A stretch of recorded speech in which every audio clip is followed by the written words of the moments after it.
Hello and welcome to episode 48 of the TRUUMAN Podcast, the podcast designed to create a generation of self-defined men. Today, I'm joined by Alex Holmes, the founder of the Time to Talk project and the presenter of the Time to Talk podcast. Alex, thank you so much for being with me today. How are you doing? I'm good, thanks. Thank you for having me. It's a very rare, weird, warm day, but yes, not too bad for the time of year. No, it's not. So, as always, we'll start with the trickiest question. Alex, in your own words, what makes you a man? What makes me a man? I think the thing that makes me a man would be a question that I always asked when I was working as a school counsellor was, not asked, but worked with, was looking at our character and being able to work on that. So I would say that I embody the characteristics of somebody who has integrity, who's self-determined, who has respect for others, is affirmed in himself, but also collaborative. I would say that those are the things that make me a man. But I'm compassionate, I'm empathetic, I'm a good friend, I'm a good son. You know, I think that those are pretty much the founding, pillars of what it means to be a man, just being a decent person. Not being perfect, but also recognizing that there are going to be, that you're not the worst human being out there. So that's pretty much me. That's what makes me a man, other than, just the way that I've been socialized. But that's pretty much it. Other than the obvious. Yeah. Why don't you tell us a little bit about the Time to Talk project? What is it? What does it mean? Okay, yeah. So the Time to Talk project is my mental health consultancy that has been around I have been around in theory since 2021, but has been fully established since this year in 2024. But it's a mental health consultancy that focuses on the improvement of mental health for men, that's young men and adult men, by way of, mental health skills, practicing, consultancy with organizations and educational establishments, coaching, and just creating spaces for men to develop themselves emotionally and relationally. All the good stuff then.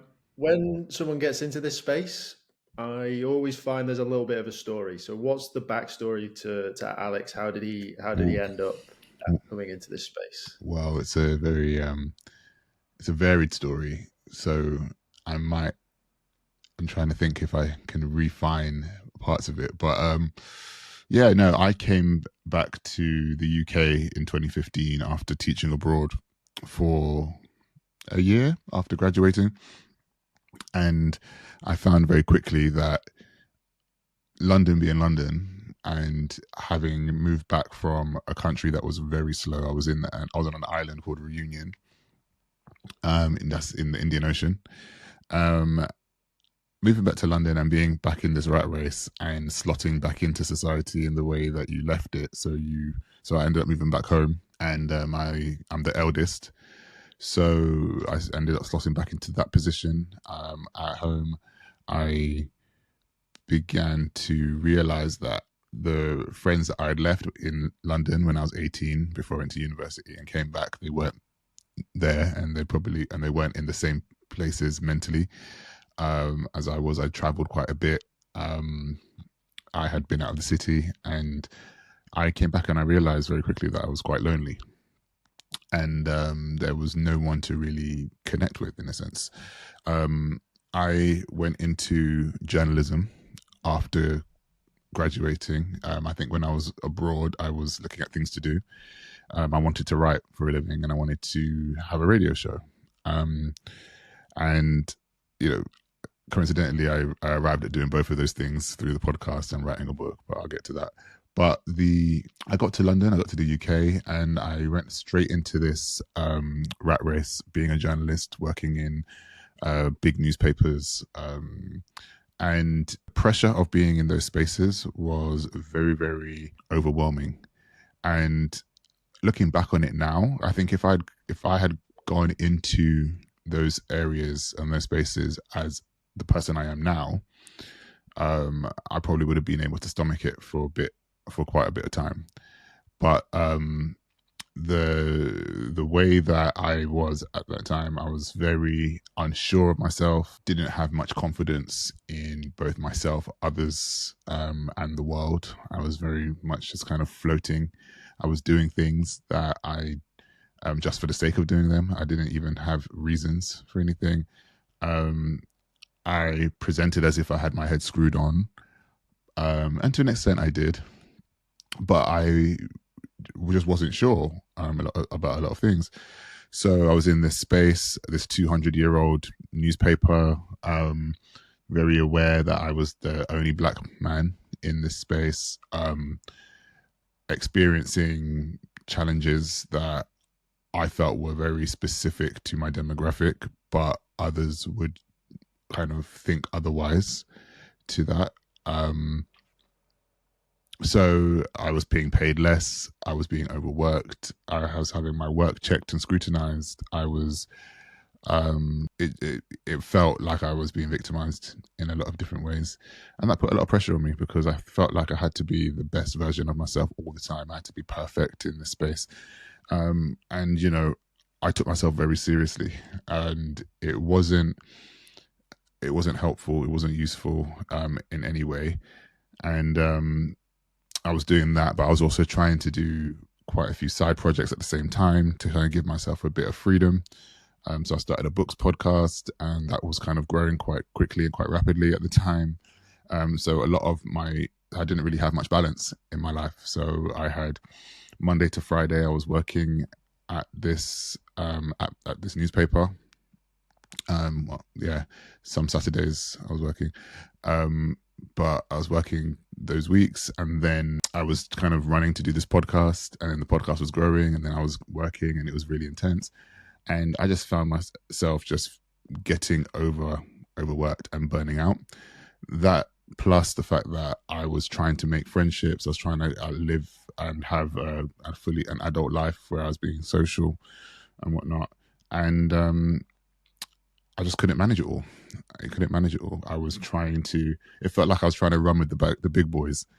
And I just thought, because I had loads of friends who were like bankers and lawyers, and they were getting paid like 3 times what I was getting paid. So the things that they were doing, I was like, oh, I want to go and do that too. But it's going to cost me quite a bit to do that. You guys don't have the same kind of thoughts that I do, or the things that I've got to think about. And even though my like outgoings weren't as high, it was still not high enough to reach some of the things that these guys were doing. So there was a lot of pressure. I just felt that just from loads of different places, and I was putting a lot of pressure on myself. And I ended up having 3 breakdowns at work. Work was a big part of my stress. I was consistently told, like I said, I was being paid less, considerably less than my counterparts who looked different from me. I was consistently being told that I wasn't doing well enough, and I wasn't, quote unquote, quite there yet. I was singled out often, and it just wasn't a helpful experience. So the breakdowns happened. I took some time off, realized that that's not what I wanted to do, and then slowly found myself phasing out of being in the newspapers. And then I went to different ones, and I think the industry is just the industry. It was the same kind of feeling. And then, then the pandemic happened, and it was kind of like a few months before the pandemic kind of really kicked in that March 2020 time. I was freelancing anyway, because I had made my my grand exit, and I was like, I'm going to go and podcast full time. I'm going to freelance. I'm going to do this. I want to do everything that you guys said I couldn't do. Then the pandemic came, and it was like, okay, so everybody shut down. So now I'm at home, and that's when I began to lean into the mental health work a lot more. The podcast, I had set up another podcast, which was the precursor, or pretty much the same podcast as Time to Talk at the minute, where I was talking to a lot of people about burnout and working cultures and those things. I began having loads of conversations, running men's groups online, writing pieces about mental health, And then I started writing my book, Time to Talk: How Men Think About Love, Belonging, and Connection. I wrote that all through 2020, and that came out in 2021. In that time, I trained as a coach, as a health coach, then went on to train as a hypnotherapist, and now I'm currently continuing my training to become a psychotherapist or go down the psychotherapeutic route. And that's how Time to Talk was pretty much born, essentially. There are other interesting avenues and stuff, but I don't want to take up too much of the time talking about that. But yeah, that's kind of how I ended up here. Well, thank you for sharing. It's always great to hear someone else's story. That's the whole purpose of the podcast. So I'm sure we'll get into some more details in a second anyway. Yeah. One thing that you really touched on, which I found really interesting, and obviously now, is this desire for men to have it all. We live in a society now where there's a lot going on and there's a lot of things, and that there is that external pressure. Do you see that as a common issue for men, in the sense of just wanting to have everything, being the best at everything? Yeah, I think I write about this quite a bit in my book. And I write it from the perspective of a journalist. I haven't written anything published in a physical book from the perspective of a therapist at the minute, which I'm working on. But but I did have a lot of conversations with people around success, what success means, what it means to fail, and how that then impacts our mental and emotional well-being as men, how it affects our purpose. I don't think there's anything wrong with wanting to have it all. I think we are abundant people. I think that we have untapped potential. We've got such huge, varied amounts of skills. I think it's the pressure we put on ourselves to be successful. I think that is one of the questions that I was having, because there is going to be a moment where we are prioritizing different things at different times. And if I was confident in myself when I was a journalist at that time, I probably would have been okay, because I didn't all right, so I'm going to proceed with this, even though it's kind of causing me a bit of aggro, but I'm going to proceed. And then I can kind of like make my exit and do other things elsewhere. But I think that one of the things is that a lot of men, we don't prioritize our relationships a lot of the time. We prioritize our work, because, we are very focused socially to focus on our ability to provide and make money, and to be, financially viable, and for our own sense of self. But also when we are looking to, date, or when we are looking to, start a family or be in a relationship with whomever that looks like, you are trying to make sure that you have an economically viable state of being. Now, that does create pressure. Because you want to be in work and you want to advance in it. And sometimes, for a lot of men, we will put a lot of things on the line so that we can work longer, work later, work harder, so that then we can get the results. But I think that when it comes to the way that the workplace is set up, it's set up in this hyper competitive way where we don't have the balance of being able to excel at work and also be able to have a fully functioning work life. Personal and private life. There was an example of somebody said that they were doing really well at work. This guy, he just had a baby, doing really well at work, and he was just kind of writing up emails, getting all this different stuff. And he was on track to getting promoted. And his, I think, 2 managers above him kind of messaged and was like, there's a deadline for this thing. I know it's last minute, and so this guy's like trying to leave and get out of the door just because he's done with the day. I know this is last minute, but there's a deadline for this. Would you be able to stay and get this done? Much appreciated, etc. So this guy was faced with a decision. He was like, should I leave and go home to my new wife, who has just had a baby, and I want to spend time. And she's already messaged to say, pick up the stuff on the way home. She's not been able to get anything. She really would like her husband to be with after work, versus answering and doing the work that your boss requires you, because you know that you're on track to kind of being promoted and getting more money. And then there was this dilemma that he had to do, and he had to pick, and he picked his wife. And because he picked his wife, that over time, he found that he wasn't put forward for promotions, and he wasn't, given promoted in salary at all. And making the correlation, having conversations going forward, realized that it was because he had chosen to go to see his wife and child before doing the work deadline. So I think that there are structures and there are cultural things that have shown that men are expected to put things on the line and sacrifice things in order for them to be successful. And I think that when we kind of reframe what success looks like, we can then begin to measure ourselves quite differently.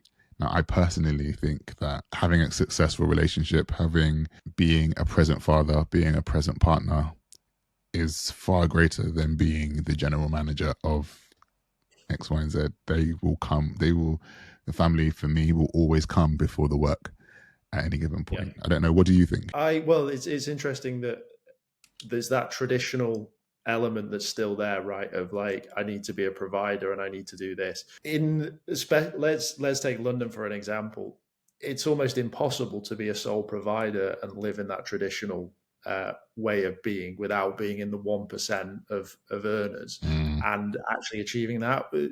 To do that now is essentially economically really impossible. It's not a viable role anymore. Yet we still have that pressure on ourselves. And I guess it's going to be a time thing where we have these conversations that you and I are having right now, and that will start to untwine what's been done. And maybe those conversations will start to happen through work. But the flip side of that is there'll always be a single man or a single woman that's willing to put in the hours and get ahead. And there is that element of career and that competition and that side of things. But you're right. It's reframing success for you in that time frame and what that looks like. Like, if you have a young family, if you have a job, is everything ticked on that side, or do you need to push forward to go and get that promotion, or can you essentially enjoy what you've reaped, which is the family, and try and nurture that as well? It almost becomes a balancing act, right? Of like, what's the right thing, what's the right lever to pull at this time, and what's the wrong lever to pull. And that's what I think adds to that pressure a little bit as well. For me personally, is there a way that you have reframed success? Because when you talk about you mentioned that perfectionism was something that you really focused on, but when I asked you what makes you a man, you said to know that I'm not perfect. Yeah, good catch. I had to completely reframe success. And I think that I have to practice what I preach at any given point. I would never go into something and be like, do, or kind of profess to do anything, write anything that I haven't tested on myself at any given point and worked with others on. And I think that perfection is a big thing that a particular archetype of person focuses on. But I do think that there is this idea of being a perfect man that makes us struggle. You know, like if we're not going to the gym every day, if we're not eating well every day, if we don't look the best every day, if we don't, these things, there are some standards that we can slip on as men, because these are all standards that we create for ourselves. But I just found it very interesting that I was thinking this way about being successful. And so for me, I had to reframe it and think to myself, well, what gives me purpose? What actually makes me want to get up in the morning and go to the gym and speak to my mum and dad and speak to my friends and my cousins and my siblings and do the work I do. What makes me get up every morning and say, I'm training to be in this profession, and I'm building out these programs, and I'm talking to people on podcasts, and I'm doing workshops. What is driving me to do that? And what then would success look like via that? And I think when we spend a bit more time discussing and figuring out those things for ourselves and as individuals, we can then come to a conclusion or be in the process of ever finding that out, because I think it just gives us a different scope on life, a different way of relating to the world, and a different way of relating to work. And obviously, if you feel that, this is your passion to be in a particular career, in a particular thing, I think it's always good to think about why. Why does that? And I think that when we attach that why to very material things, it doesn't really get us very far a lot of the time. But thinking about the things that really will see us through to the end, like our relationships and who we are as a person, which is like what I said at the beginning when I was talking about characteristics, rather than what I do or earn or gain. I think those are the things that are important. So me redefining what success means to me was just thinking about what was important to me, and it took me a long time to even get onto that track myself. So yeah, and I think that's the important part. I think why is a really, really tough question. I have been doing this for about 2 years now, and I still don't fully have a grasp on the why. I have an overarching view of where I want to go and what I want to do, but still trying to grab hold of that why that's interesting. Is tough. Yeah, it is interesting, and the reason that I bring it up is because you obviously talked about your breakdowns, and I also went through suicidal thoughts and these sort of things. These are essentially rock bottoms for us both and for men, and that seems to be the catalyst for these conversations. But what I am exploring now, and what I would love to get your thoughts on, is how do men start to have that conversation about why and purpose now, before it gets too late or before they go into a meltdown? How do you start to have those conversations? With who is the question? Exactly. How do I so I think the two things. So you say you've been doing this for 2 years. Yeah. I've been podcasting for almost 10 years now. And I took 2 years off doing my podcast because I was just doing it. There was no overarching reason. I didn't think about what I was doing and why I was doing it. I just thought, I have to do this because I am that. And when I took the 2 years off, it was a hard learning curve just to be like, oh, this is a bit, what do I do now? What can I do? And then finding that love again for doing it, and actually the reasons for having these conversations is so important. How do we have the conversations about purpose? Yes, I mean, I don't want to be too kind of esoterical or anything, but aren't we always having conversations about purpose sort of thing, we have to ask that question, why? In my profession, I am always asking clients as to, a lot of clients come in and want to know why. And I'm just always exploring the question of, okay, so what does that why look like for you?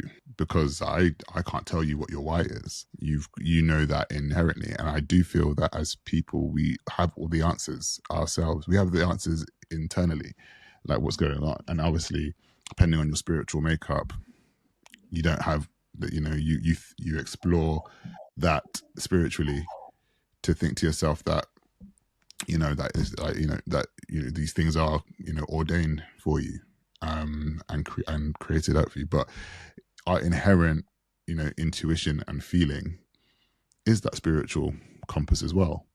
So we know internally why we do stuff, and we know what we want to do, but do we actually go out and try and actualize those things? Not always. And then the question is, why is that then?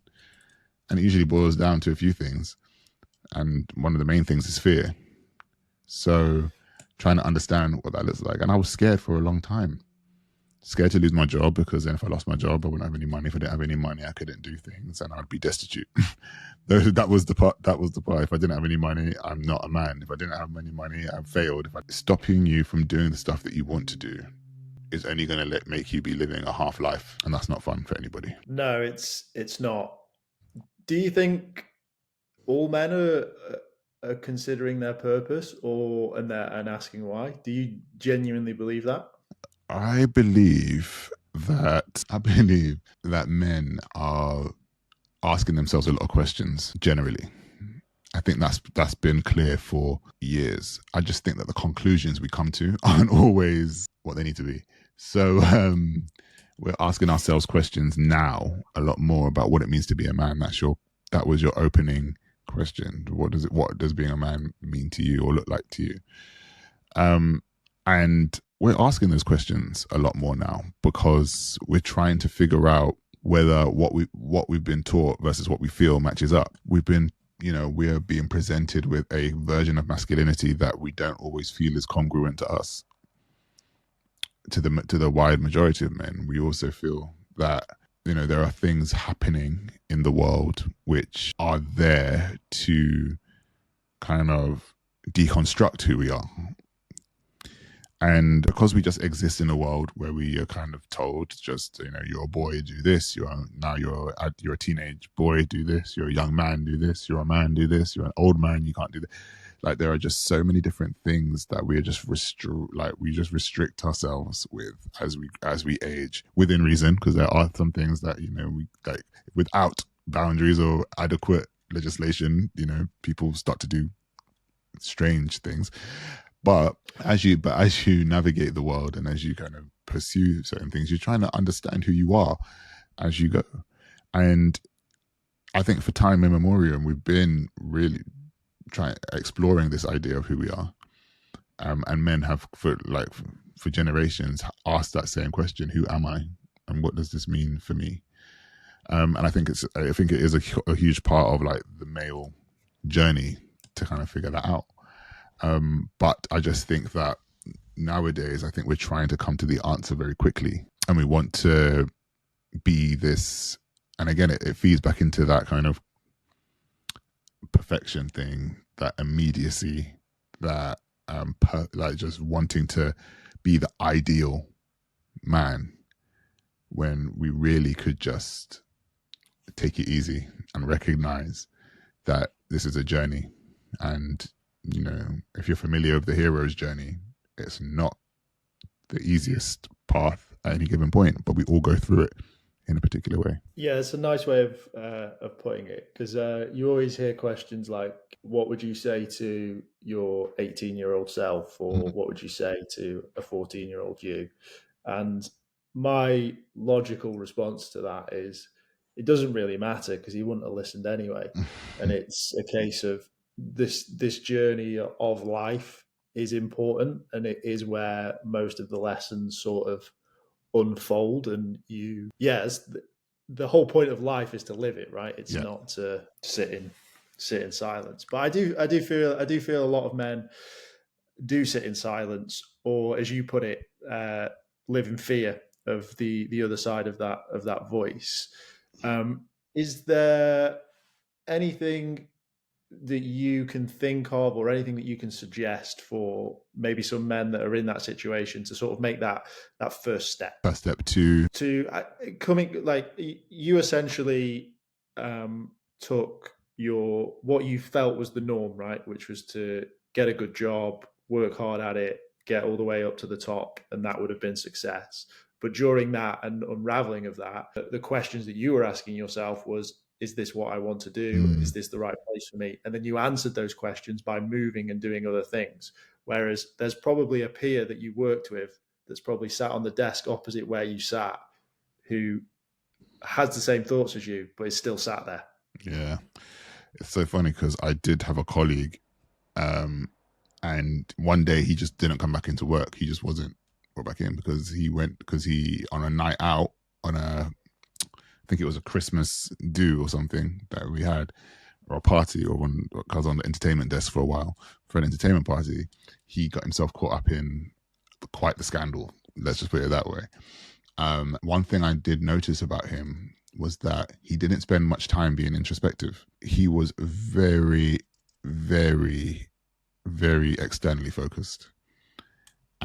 Thinking about that now, everything he did was for approval of another.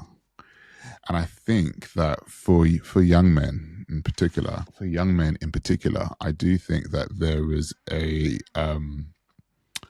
is a conversation to be had about who is being a role model to them and what being a role model means in this particular context. Like, if you have a positive masculine role model who can actually help you find your gifts, find the strengths internally, find the things that can help you move from one position to the next, and give you the resources and the strength to kind of go on, and the courage and the confidence to do the things that you want to do, those are the important people that we need in our lives.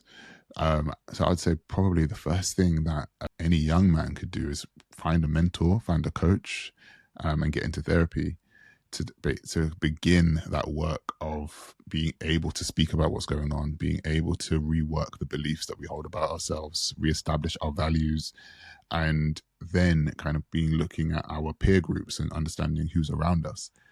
What kind of friends do we have? What kind of people are inspiring us at the moment? And once you figure out what your values are, and then you look at your environment and your peers and the people around you, you can then make an assessment as to whether these are the friends for you, whether these are the people for you, because of the way that you set up your values and the way that you value your life and the world as it seems and as it looks. And I don't think a lot of young boys are kind of held in that way. Because I work in schools quite often, I find that they get to year 11 and then they're kind of like left to their own devices in year 12 and 13. If you're an international listener, that's, the last couple of years of school before you go to university. And that is an interesting bit, because if you're just left to your own devices from between 16 and 19, say, you're probably going to put yourself back into a particular state of mind, and you're not going to have anybody holding you or helping you kind of move forward into the next bit. And what I found is that we don't have that many mentors, that many coaches, that many leaders in those spaces to kind of help us transition into quote unquote manhood, adulthood in an accurate way. When it comes to men and boys, there isn't a concrete rite of passage that we have in the West. There isn't one. I think that certain cultures have them, and certain cultures have created them recently, certain things, but there isn't that much of a rite of passage. There isn't that kind of process of developing the characteristics that kind of help you grow into becoming a man and to being a man as it stands. So that is, for me, I think that if you're a young man, I feel like go and search out for those mentors, search out for those coaches. If you're an adult man, you can still have a coach and you can still look for a mentor, but just take the time to figure out and ask yourself the questions. Who am I? Do I want this? Why am I doing this? Those are the things that I would say look for in yourself, and just spend time on that. You don't have to come to an answer straight away. You don't have to come to a solution straight away. But I would say slow down, because anything that moves too quickly and with you not being ready is not going to end up in the right result anyway. Yeah, that's a nice way of finishing that. Is you don't like knee-jerk reactions, I guess. Like, a lot of these conversations that I have usually end with people going on a new career path, because that's the obvious one. And I'm always cautious with this podcast to say, don't just quit your job. Like, have some thought around what's next, and don't just jump in. Like, well, yeah, why quit your job? Like, okay, so you're going to quit your job. That's fine. No one's saying that you shouldn't do that. But what is it that you want to do? If you're going to do it in the pursuit of something else, then spend some time thinking about that, Yeah, have that lined up. Yeah, I like that. Yeah, it's good. That 16 to 19 is really interesting, because it is almost your formative years. I've said in a number of podcasts, I don't feel like I turned into a man until I was 30, which is like a very prolonged rite of passage. And it's not about sending a bunch of 16-year-olds into the woods and making them come back with a wolf or whatever it used to be or is in other cultures. But there is something missing. What changed for you? It was all around the breakdown, and all around those thoughts that were going. And I guess those questions were always there. I always felt I was for a higher purpose, as I think a lot of men have that thought process. But I was able to actually start questioning it and what it looked like, and redefine success. Essentially, was where it sort of changed. I had just gone into autopilot, similar to yourself, and just gone through the motions of what success looked like, and it was very material and very financial driven, which works for some people. But when it's gone, it's gone. Yeah. See, most people define becoming a man when they become a father. Most people define becoming a man when they get married or find the partner, their life partner, make that commitment to them, right? I just find that very fascinating. That there has to be the significant life change in order for you to change. And but that's the way it works, right? Yeah, I think so. I think that's more of a definition of a man, right? Anyone can be old. Yeah. Like it's you touched on it at the beginning of like what you said. It's about being committed and having open conversations and nurturing relationships. I think that's exactly. These are cornerstones to it, rather than just turning 18 legally. You're a man, but are you? It just means you'll be tried. It means you'll be tried in an adult court. Should anything happen, Yeah, I think the true testament to that statement, and that it's interesting that you say these things about men when they say they became a man, is that there's the old saying, isn't it? Boys don't grow up; their toys just become more expensive. Okay. And I think that sort of confirms it for me. That if that's your goal is like the nice car and X, Y, and Z, you're still in that boy mode. That's a very interesting point to you. And if you don't mind me asking questions at this point, if that's all right. That's fine. So I was, yesterday I was walking down in central London. I was going to a meeting, and it is no surprise to anybody who knows me that I am a Potterhead. Yeah, I love the Wizarding World and Harry Potter. Listen to podcasts. I know which house I am. All these different things, right? That is just a part of me that brings out the childlike aspect in me. I lose my mind completely.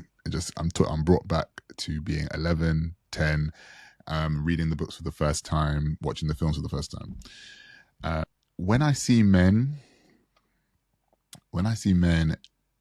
embarking on their hobbies or embarking on things that are, say, nerdy, so Lego, Star Wars, Lord of the Rings, Harry Potter, etc., or football, any kind of sport, etc., all of these things, when I see them kind of nerding out, I get a bit I get curious as to think what is acceptable and what is not.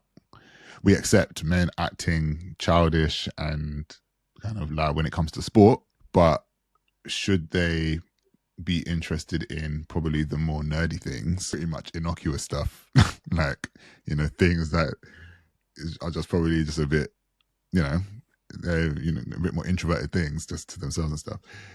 They're seen as, remaining a boy and whatnot. But then there's this whole thing of, well, when you get older, you start to buy cars and you want to keep buying cars and doing all these different things. And I just find it just very interesting, and be keen to understand what your perspective on that is, just to think about like what keeps you in the boy state, what brings you back to the boy state outside of being the man. Yeah. Do you know what I think it is? I think it's that dream of, I could have been. I imagine you're still waiting for your letter to come through the post box to let them know that you're going to Hogwarts. The same way on its way. I'm convinced. Yeah, I'm convinced they just made them. I think I was convinced there was an admin error somewhere. in Edinburgh, you know. Yeah, yeah, it must have been. It's an hour. An hour was off that day, Exactly, they were on and strike because they're overworked, underpaid. I think it's the same for Dave in the pub who supports his football team. There's Mm, still a little bit of him when he puts that shirt on that thinks, I could do this. If they called me up, I could get on that pitch and I yeah. could do it. Mm, And the same with cars. I think it's just that dream of what could have been. And I think that sort of goes back to that fear point that you were making, which is a lot of men think about their why and think about what they want to do, but fear gets in the way. So maybe that's the perfect outlet for what would have been the perfect life. And mm, probably not the most realistic one, let's be honest, because only a small proportion of people make it in sport and in these sort of things. But when you look at, as you called them, the nerdier side of things, again, it's just an outlet that you probably, when you were younger, you had a vision of that being your dream, and yeah, it's almost the perfect life. yeah, yeah. So your toys get more expensive. You Yeah, get them. You get the money. You want to spend it, and you want to look a particular way. You know, I personally would yeah, spend it on traveling, but you know, people want to buy yeah. cars and boats and do all things. Well, that goes back to that point, right? Which is, I think there are a lot of men living in uh, sort of boy states, and there are men that have had deep conversations with themselves that maybe the trivia and those sort of things they've allowed to let go because they're now Mm, living a life that they want to live and yeah, they want to enjoy. At the end of the day, all those things are escapisms, right? yeah, So it's only a way of escaping from reality, and you may do it less and less as you create a reality that you want to live in or that yeah. you enjoy being part of. That's my view on it, but I'm not too. Okay. No, it's interesting. Yeah, it's interesting. Very interesting. So Boys and their toys. those are their toys. Hey, that's the bottom line. Yeah. What are you hopeful for next in the men's space? What are you Hmm. seeing well? What do you want to see more of? So, what I'm seeing going well is more and more conversations are being had, like this one. Um, more and more men are gathering together, showing affection to one another, understanding that we're all humans in this thing. You know, we're just trying our best. What I want to see more cohesion within the gender, and by that I mean like I want there to be a situation where if you're in a group, if you're in a room full of men, it's a room full of men. And that could be men who are of different races, of different classes, of different sexualities, different gender expressions. They're men in the room. Yeah. And that's always been something that I've been really really want to see in the world, where when we're working together and we're talking about this conversation around masculinity and we're talking about this conversation around manhood and what it means to be a man and all of these different things, I would love there to be a conversation whereby different men can come into a room thinking one way and leaving thinking another and feeling another, and actually leaving with somebody as their brother and that's their friend. I just haven't, and I don't like the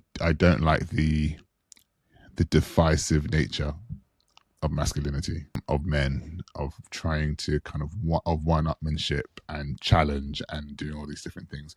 And I think that if we do challenge, we've got to challenge with love. We've got to challenge with care. We've got to be able to say, look, I love and care about you, so I'm going to tell you this from a place of I want you to do better or feel better about yourself, etc. You know, rather than it being a kind of I must win the conversation sort of thing. I think that's what we could do better with. We could do better with forming our relationships and making our relationships stronger with one another. It shouldn't be like this. I think I had a conversation on I got a conversation on my podcast coming out soon, and one of my guests said that, you know, he posited the theory that homophobia and transphobia is rooted in misogyny itself and that great fear of femininity and what it means for manhood. And this whole idea of femininity is something to be frightened of, something to be pushed away, something to be left over there and not over here, right? And that made me think a lot about it. It's something that I inherently knew, but I thought actually that's actually interesting for it to be articulated that way. And if somebody who looks different to you, has had a different life experience to you, who sees sexuality and gender differently to you, is sitting in front of you, I want to be able to sit with people and help them understand what that means for them. And I think that's where the masculinity conversation goes. I think anything that needs to change in society, once the men get on board, everything changes.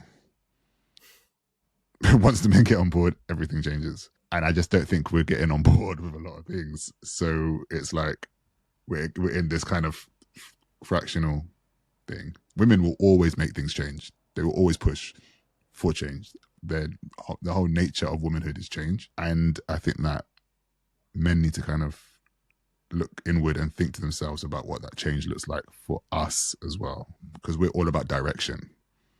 So yeah, once men integrate their femininity into their life and into their world and really look at it, change in direction will transform a whole load of different things. That's an interesting thought. That's given me a lot to think about as well. I genuinely could speak to you for hours, Alex. I think this has been a really interesting deep dive and quite a thought-provoking podcast, probably one of the deeper ones I've done. But so thank you very much for being on the podcast. I genuinely appreciate your time. I will leave the final thoughts with you. You can let people know where to find you, what you've got going on, and yeah, over to you. Yeah. So you can find me on my podcast, Time to Talk. That comes out every Thursday. I also have a newsletter, the Time to Talk newsletter. It's timetotalk.substack.com. So there you can listen to the podcast as well, but there'll be extra writings that are going to come up there soon as well. Catch me on LinkedIn. Yeah, that's pretty much where you're really going to find me often, speaking about something, talking about something. But check out my website, alexholmes.co. There's going to be quite a few exciting things coming in the new year with regards to men's groups. And if you have any interest in any, coaching or therapy, it's all there. So yeah, go and have a look. And also buy my book.